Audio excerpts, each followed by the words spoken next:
Imagine this, a secret phone call between a United States president and a foreign prince, locked away for years, classified, unheard by the public. And now, a congressman says what's inside is, well, shocking and disturbing. A phone call tied to the brutal murder of a journalist. And suddenly, Washington is buzzing again. We're diving deep into the explosive new demand to release Donald Trump's hidden call with Saudi Crown Prince Mohammed bin Salman, one that some officials say is more troubling than the infamous Zelensky call that led to Trump's first impeachment.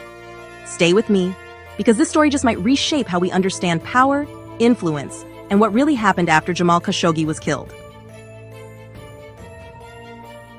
A political firestorm erupted this week after Representative Eugene Vindman, a former National Security Council official, revealed that a still classified call between Donald Trump and Saudi Crown Prince Mohammed bin Salman remains largely hidden from the American public.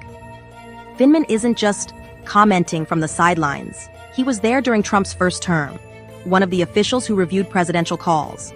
And according to him, this particular conversation wasn't just concerning, it was more alarming than the Zelensky call that triggered impeachment. Speaking on the House floor and later on national television, Vindman said, "The American people and the Khashoggi family deserve to know what was said." He warned that if history is any guide, the receipts will be shocking. That statement alone has rattled Washington.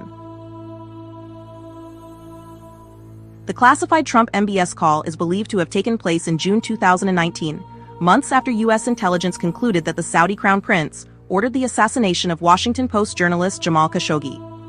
MBS has denied the allegation, but the conclusion from U.S. agencies was clear.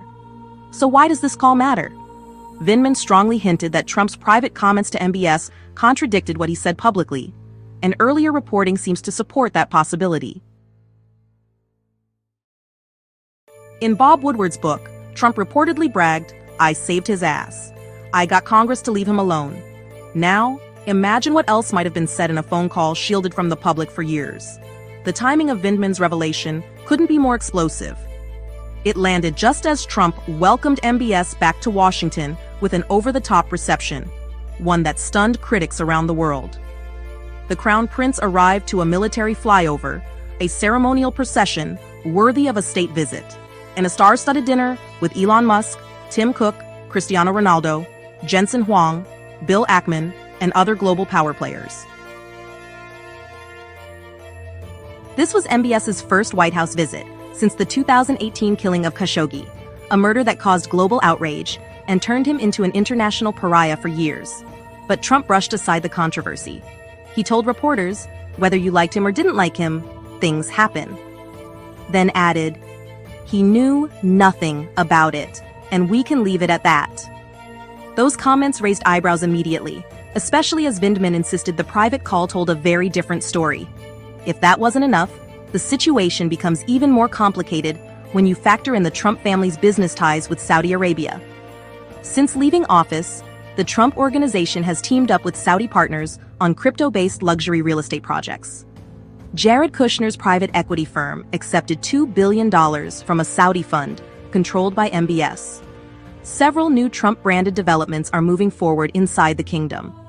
Vindman pointed directly to these financial links, calling the classified call even more disturbing given how deep the Trump-Saudi business relationship has become. Let's zoom out for a moment. Jamal Khashoggi, an American resident and Washington Post columnist, was murdered and dismembered inside the Saudi consulate in Istanbul in 2018. The killing shocked the world. For years, MBS faced global condemnation.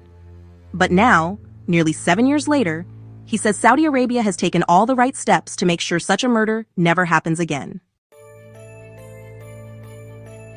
Trump's renewed embrace of MBS has left human rights groups, lawmakers, and journalists questioning whether U.S. foreign policy is once again bending to personal relationships and private business interests.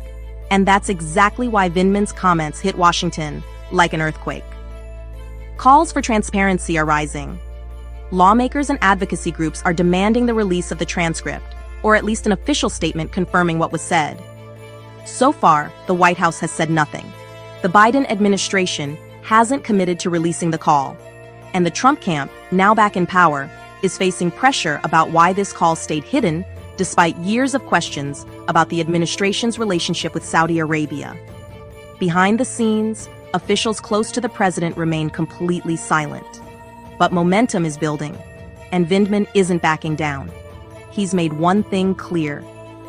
If the call is as explosive as he suggests, it could reignite debates about foreign influence, presidential accountability, and what actually shapes U.S. national security decisions.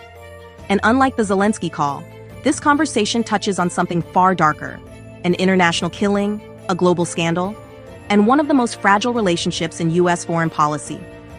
Washington isn't going to let this go quietly. The question now is simple.